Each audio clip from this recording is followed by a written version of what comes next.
welcome everyone. And I'm going to talk more about what it takes to become a multi-planet species.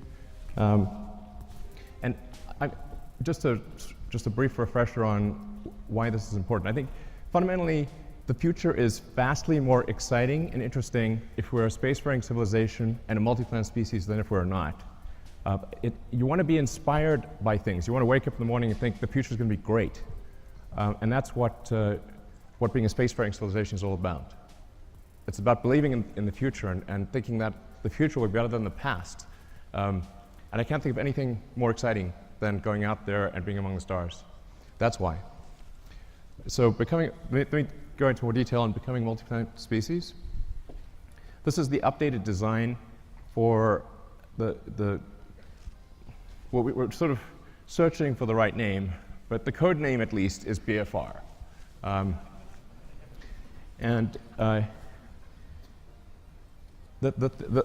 Probably the most important thing that I want to convey in this presentation is that I think we have figured out how to pay for it. This is very important. So, in last year's presentation, we're really searching for what the right way, how do we pay for this thing? We went through various ideas, Kickstarter, collecting underpants. These didn't pan out. But now we think we've got a way to do it, which is to have a smaller vehicle, still pretty big, but one that can serve one that can do everything that's needed in the greater Earth orbit activity. So essentially, we want to make our current vehicles redundant. We want to have one system, one booster and ship that replaces Falcon 9, Falcon Heavy, and Dragon. So if we can do that, then all the resources that are used for Falcon 9, Heavy, and Dragon can be applied to this system. So that's really fundamental. So let's see, what progress have we made in this direction? So last time you saw the giant tank, that's actually a 12-meter tank. And you can see the relative scale of it. It's 1,000 cubic meters of volume inside. That's actually more pressurized volume than an A380, just to put that into perspective.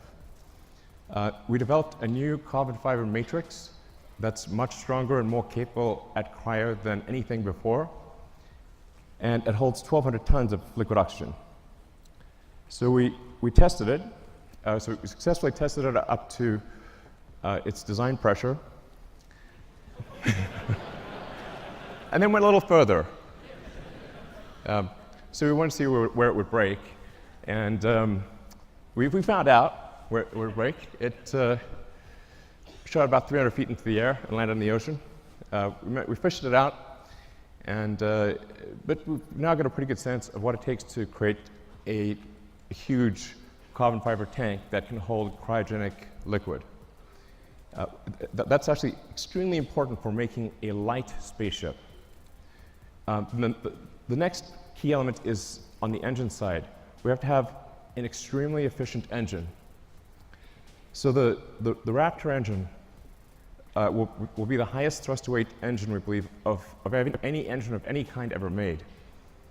We already have now 1,200 seconds of firing across 42 main engine tests. We fired it for 100 seconds. It could fire for much longer than 100 seconds. That's just the size of the test tanks. And then the duration of the firing you're seeing right now is about 40 seconds, which is the length of the firing for landing on Mars. The test engine currently operates at 200 atmospheres, or 200 bar. The flight engine will be at 250 bar, and then we believe over time we could probably get that to a little over 300 bar. The next key element is propulsive landing. So in order to land on on places like the moon where there is no atmosphere and certainly no runways, or to land on Mars where the atmosphere is too thin to land, even if there were runways, to land with a wing. You really have to get propulsive landing perfect. So that's what we've been practicing with Falcon 9. So this is just a series of landing videos. I think these are quite mesmerizing. But we now have 16 successful landings in a row. And that's with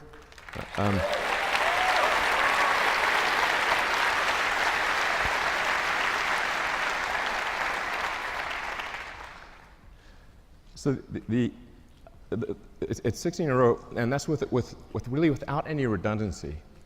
So Falcon 9 lands on a single engine. The final landing is always done with a single engine, whereas BFR will always have multi-engine out capability.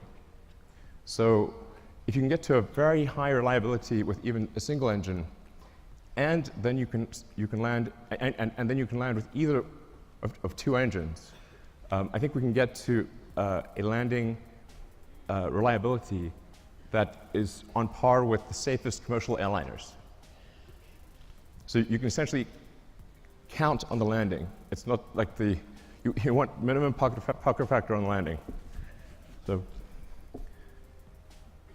and it can land with also very high precision. In fact, we believe the precision at this point is good enough for propulsive landing that we do not need legs for the next version.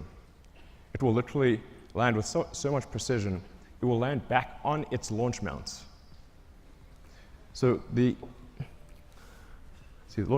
launch rate is also is increasing exponentially.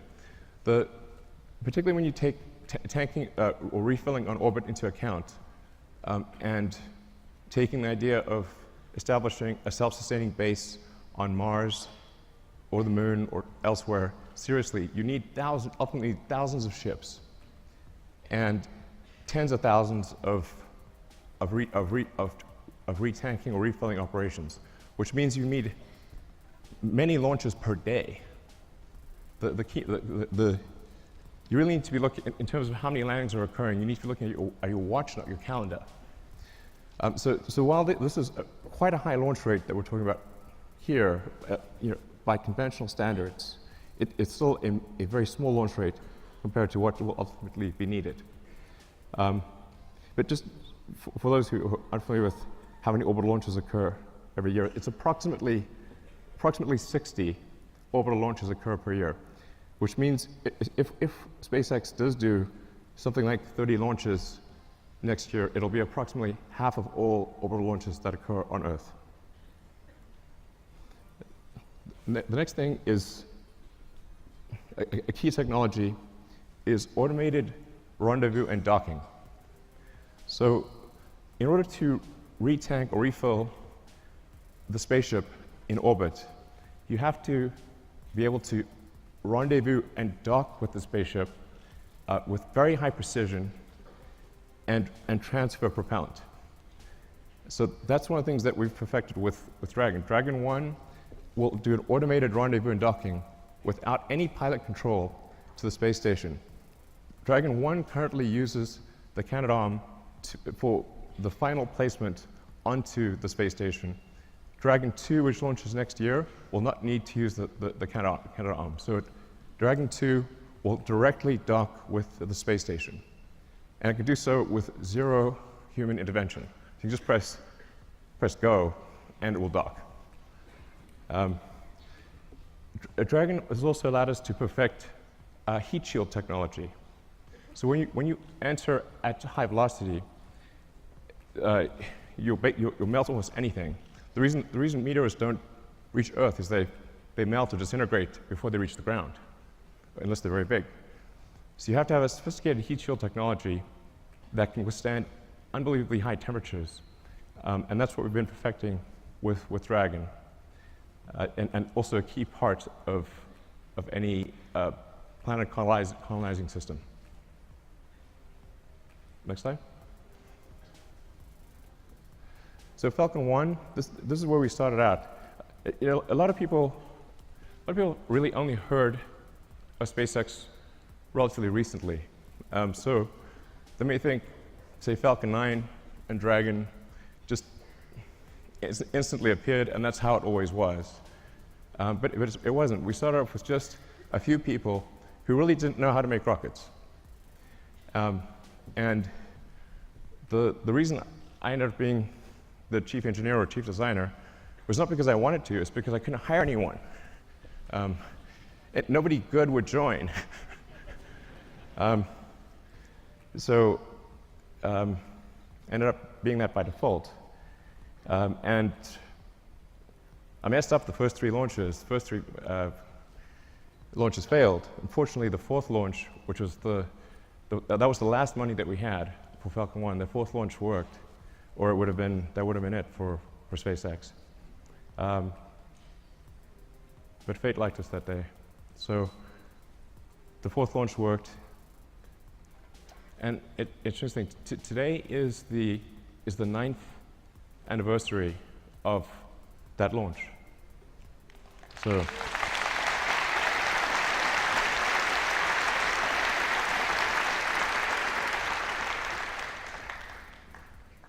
I didn't realize that until I was told that just earlier today, but it's a very emotional day, actually. But Falcon 1 was quite a small rocket. When we're doing Falcon 1, we're really trying to figure out what is the smallest useful payload that we could get to orbit. I thought, okay, something around half a ton to orbit would be able to launch, that can launch a decent-sized small satellite to low Earth orbit, and that's why we sized Falcon 1. But it's really quite small compared to Falcon 9. So Falcon 9, particularly when you factor in payload, Falcon 9 is many times more, it's sort of on the order of 30 times more payload than Falcon 1. And Falcon 9 has reuse of the primary booster, which is the most expensive part of the rocket, and hopefully soon reuse of the fairing, the big nose cone at the front. So we think we can probably get to something like somewhere between 70 and 80% reusability with the Falcon 9 system. And hopefully towards the end of this year, we'll be launching Falcon Heavy, which is, Falcon Heavy ended up being a much more complex program than we thought. It sounds easy. Let's show Falcon Heavy, actually. It sounds like it should be easy because it's 2 first stages of Falcon 9 strapped on as boosters. It's actually not. We had to redesign almost everything except the upper stage in order to take the increased loads. So Falcon Heavy ended up being much more a new vehicle than we realized. So it took us a lot longer to get it done. But the boosters have all now been tested, and they're on their way to the Cape Canaveral. And we are now beginning serious development of BFR. So you can see that the payload difference is quite dramatic. BFR in fully reusable configuration, without any orbital refueling, we expect to have a payload capability of 150 tons to low Earth orbit. So, and that compares to about 30 for Falcon Heavy, which is partially reusable. Where this really makes a tremendous difference is in the cost, which I'll come to in some of the later slides. So let's go to the next slide. And by the way, so with BFR, you can get a sense of scale by looking at the tiny person there. It's really quite a big vehicle. Main body diameter is about 9 meters or 30 feet. And it consists of, the booster is lifted by 31 Raptor engines that produce a thrust of about 5,400 tons, lifting a 4,400-ton vehicle straight up.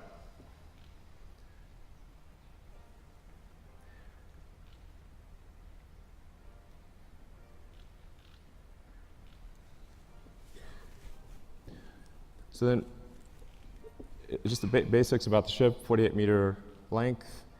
Dry mass we're expecting to be about 85 tons. Technically, our design says 75 tons, but inevitably there's mass growth. And that ship will contain 1,100 tons of propellant with a design of an ascent design of 150 tons and a return mass of 50. So you can think of this as essentially combining the upper stage of the rocket with Dragon. It's like the Falcon 9 upper stage and Dragon were combined. So I'll go into each of these items in detail, but you've got obviously the engine section on the rear, the propellant tanks in the middle, and then a large payload bay in the front. And that payload bay is actually 8 stories tall. In fact, you can fit a whole stack of Falcon 1 rockets in the payload bay. Compared to the design I showed last time, you'll see that there is a small delta wing at the back of the rocket. The reason for that is in order to expand the mission envelope of the VFR spaceship. Depending on whether you're landing or you're entering a planet or a moon that has no atmosphere, a thin atmosphere, or a dense atmosphere, and depending on whether you're re-entering with no payload in the front, a small payload, or a heavy payload, you have to balance the rocket out as it's coming in. And so the delta wing at the back, which also includes a split flap for pitch and roll control, allows us to control the pitch angle despite having a wide range of payloads in the nose and a wide range of atmospheric densities. So we tried to avoid having the delta wing, but it was necessary in order to generalize the capability of the spaceship such that it could land anywhere in the solar system. So let's look at a couple of things in detail.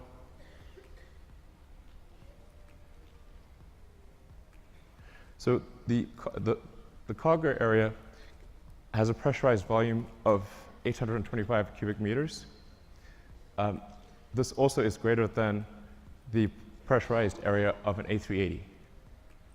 So really is capable of carrying a tremendous amount of payload. In a Mars transit configuration, since you'd be taking 3 months in a really good scenario, but maybe as much as 6 months, some number of months, single-digit months, you probably want a cabin, not just a seat. So the Mars transit configuration consists of 40 cabins, and it sort of depends on, you could conceivably have 5 or 6 people per cabin if you really wanted to crowd people in. But I think mostly we would expect to see 2 to 3 people per cabin. And so normally about 100 people per flight to Mars. And then there's a central storage area, galley, and a solar storm shelter, entertainment area, and I think probably a good situation for at least VFR version 1. Then going to the main body of the vehicle, the center body area.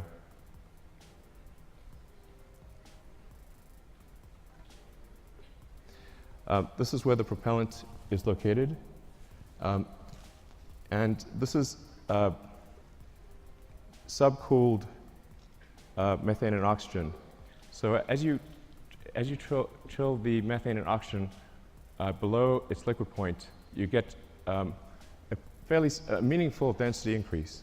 You get on the order of 10 to 12% density increase, which makes quite a big difference for the propellant load. So we're expecting to carry 240 tons of CH4 and 860 tons of oxygen. In the fuel tank are header tanks. So when you come in for a landing, your orientation may change quite significantly, so you can't have the propellant just slushing around all over in the main tanks. You have to have the header tanks that can feed the main engines with precision. So that's what you see immersed in the fuel tank. Then the engine section.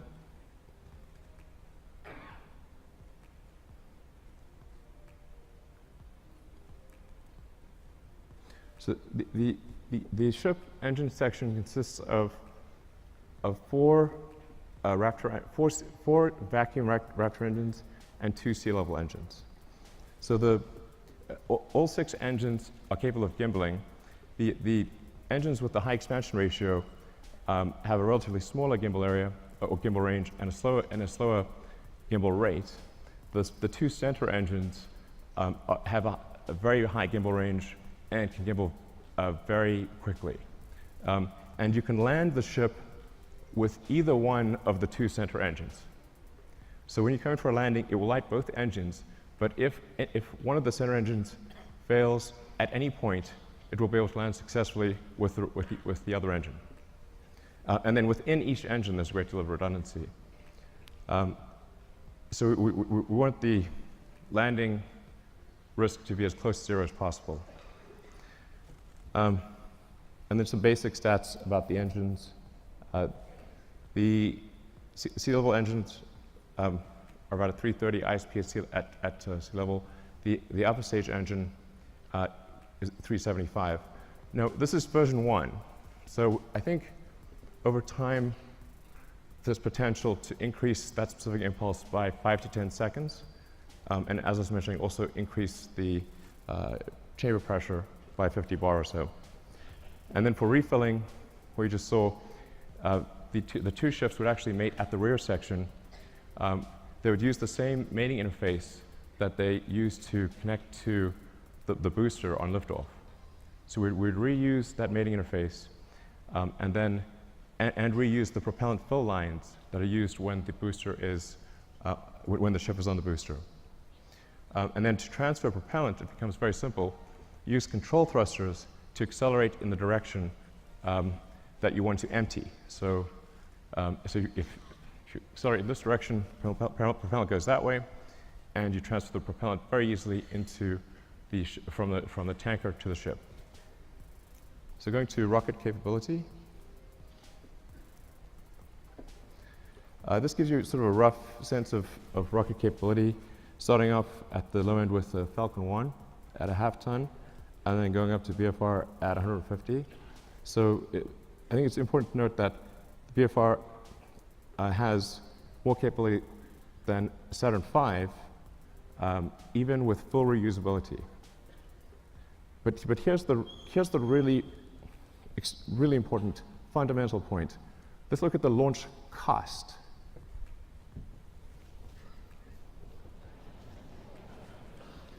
The order reverses.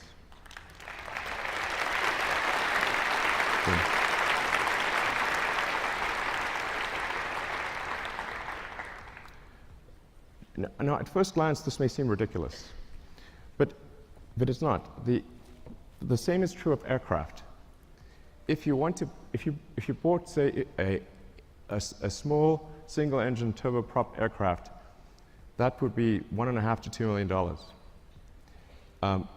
To charter a 747 from California to Australia is $500,000, there and back.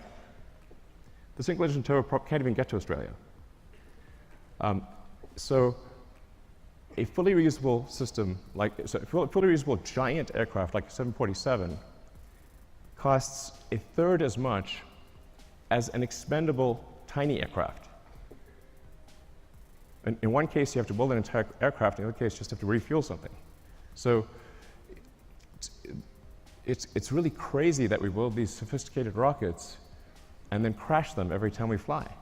This is mad. I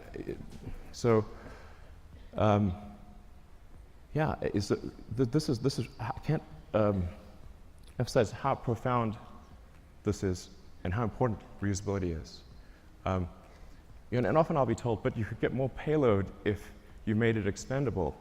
And so yes, you could also get more payload from an aircraft if you got rid of the landing gear and the flaps and just parachute it out when you got to your destination. But that would be crazy, and you would sell 0 aircraft. So reusability is absolutely fundamental. Now I want to talk about the value of orbital refilling. This is also extremely important. So if you just fly BFR to orbit and don't do any refilling, it's pretty good. You'll get 150 tons to low Earth orbit and have no fuel to go anywhere else.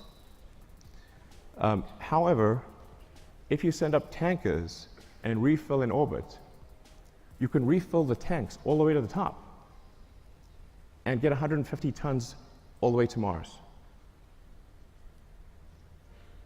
And if the tanker has high reuse capability, then you're just paying for the cost of propellant. And the cost of oxygen is extremely low, and the cost of methane is extremely low.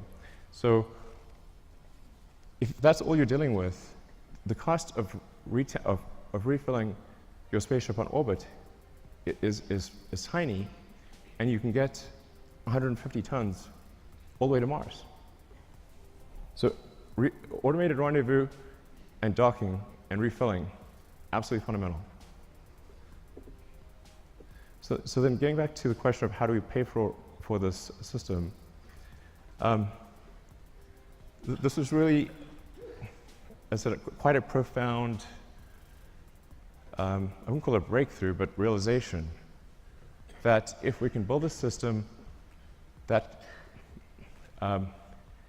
cannibalizes our own products, makes our own products redundant, then all of the resources, which are quite enormous, that are used for Falcon 9 Heavy and Dragon, can be applied to one system.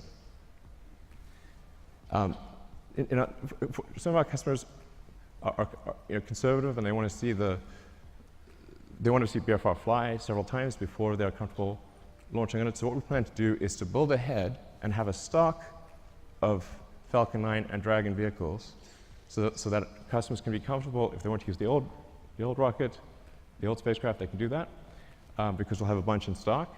But all of our resources will then turn towards building BFR. And we believe that we can do this with the revenue that we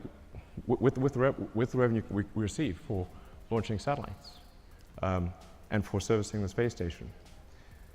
So going into the satellites portion, the size of this being a 9-meter diameter vehicle is a huge enabler for new satellites. We can actually send something that is almost 9 meters in diameter to orbit. So for example, if you want to do a new Hubble, you could send a mirror that has 10 times the surface area of the current Hubble as a single unit. It doesn't have to unfold or anything. And or you can send a large number of small satellites. You can do whatever you like. You can actually also go around and, if you wanted to collect old satellites or clean up space debris, you can just use the sort of chomper over there and go around and collect satellites or collect space debris if you want. So that may be something we have to do in the future. But that fairing would open up and retract and come back down. So it enables launching of Earth satellites that are significantly larger than anything we've done before, or significantly more satellites at a time than anything that's been done before. It's also intended to be able to service the space station.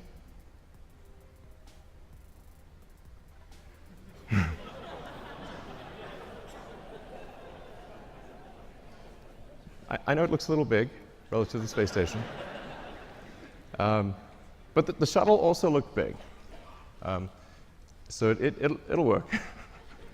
Looks a little outsized, but it'll work. So it'll be capable of doing what Dragon does today in terms of transporting cargo, and what Dragon 2 will do in terms of transporting crew and cargo. So it can do the space station servicing. It can also go obviously much further than that, like for example the moon. Based on the calculations we've done, we can actually do lunar surface missions with no propellant production on the surface of the moon. So if we do a high elliptic parking orbit for the ship and retank in a high elliptic orbit, we can go all the way to the moon and back with no local propellant production on the moon. So I think that would enable the creation of moon base alpha or some sort of lunar base.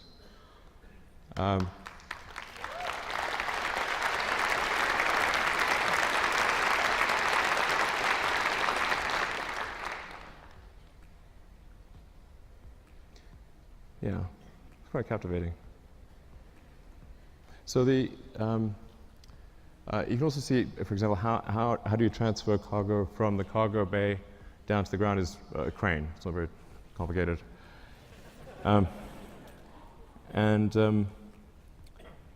Yeah, but so this will enable the creation of a lunar base. And it's 2017. I mean, we should have a lunar base by now. What the hell's going on?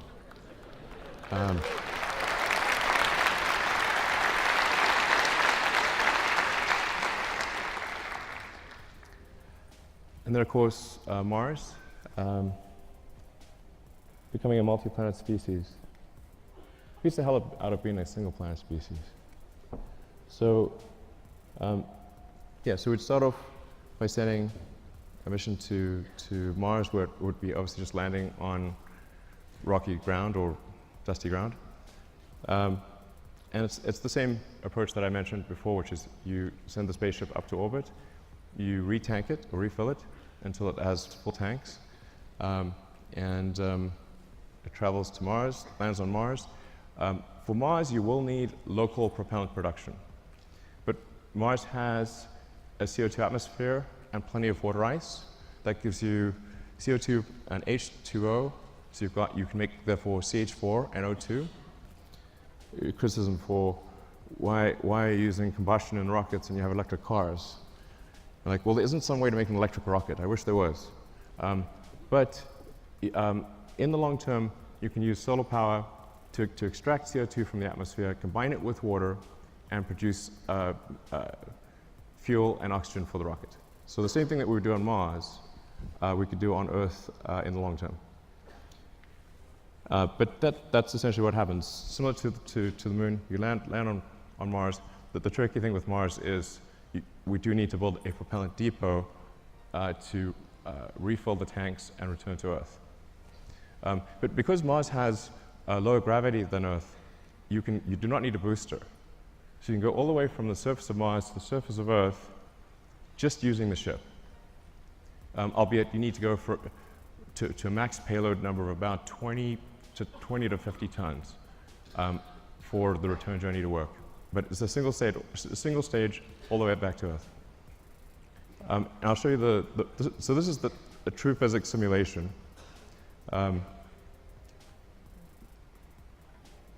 This will last about a minute. So you come in, you're entering very quickly, going 7.5 kilometers a second. For Mars, there will be some ablation of the heat shield. So it's just like a sort of brake pad wearing away. It is a multi-use heat shield, but unlike for Earth operations, it's coming in hot enough that you will see some wear of the heat shield. But because Mars has an atmosphere, albeit not a particularly dense one, you can remove almost all the energy aerodynamically.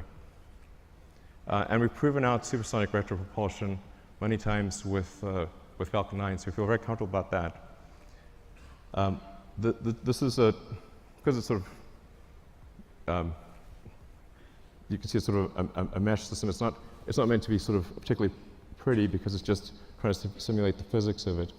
But the size of the cone gives you a rough approximation for how much thrust the engines are producing.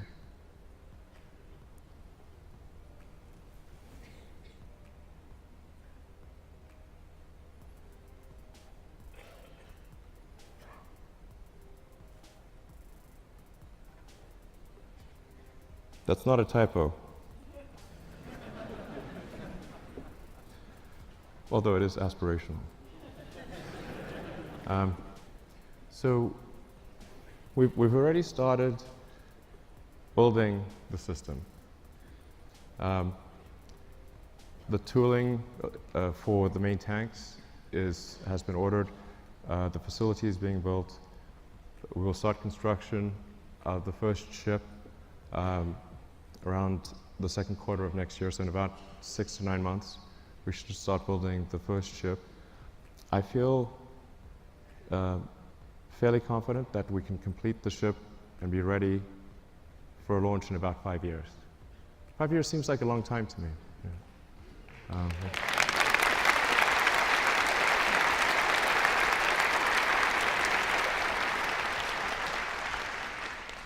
And the area under the curve of resources over that period of time should enable this time frame to be met. But if not this time frame, I think pretty soon thereafter. But that's our goal, is to try to make the 2022 Mars rendezvous. The Earth-Mars synchronization happens roughly every 2 years. So every 2 years, there's an opportunity for to fly to Mars. So then in 2024, we want to try to fly 4 ships, 2 of which would be crewed, and 2 of which, two cargo and two crew. The goal of these initial missions is to find the best source of water. That's for the first mission. And then the second mission, the goal is to build the propellant plant. So we should, particularly with 6 ships, there have plenty of landed mass to construct the propellant depot, which will consist of a large array of solar panels, very large array, and then everything necessary to mine and refine water, and then draw the CO2 out of the atmosphere, and then create and store deep cryo CH4 and O2. Then build up the base, starting obviously with one ship, then multiple ships, then start building out the city, then making the city bigger, even bigger.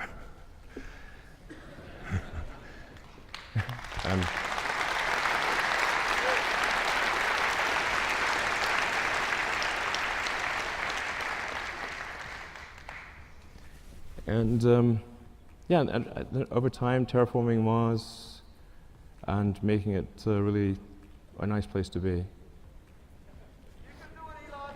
Thanks. Give me a.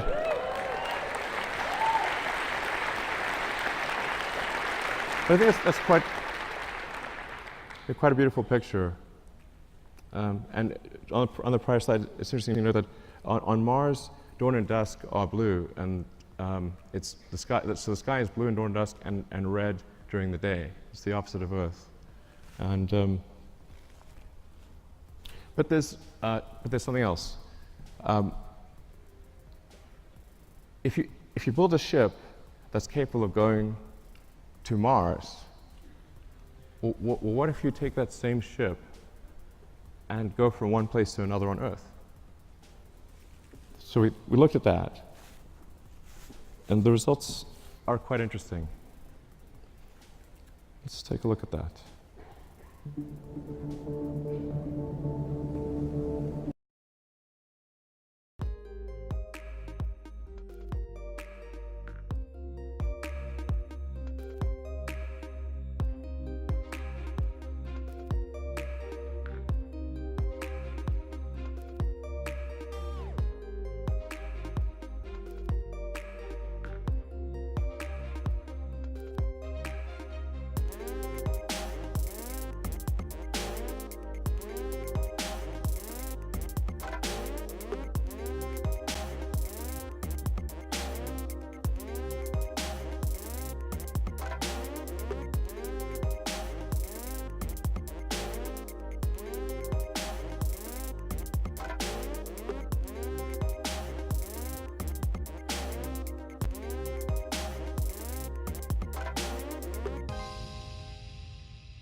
mountain.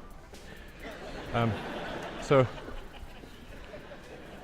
yeah, so the great thing about going to space is there's no friction. So once you're out of the atmosphere, you will go, it will be smooth as silk, no turbulence, nothing. There's no weather, there's no atmosphere.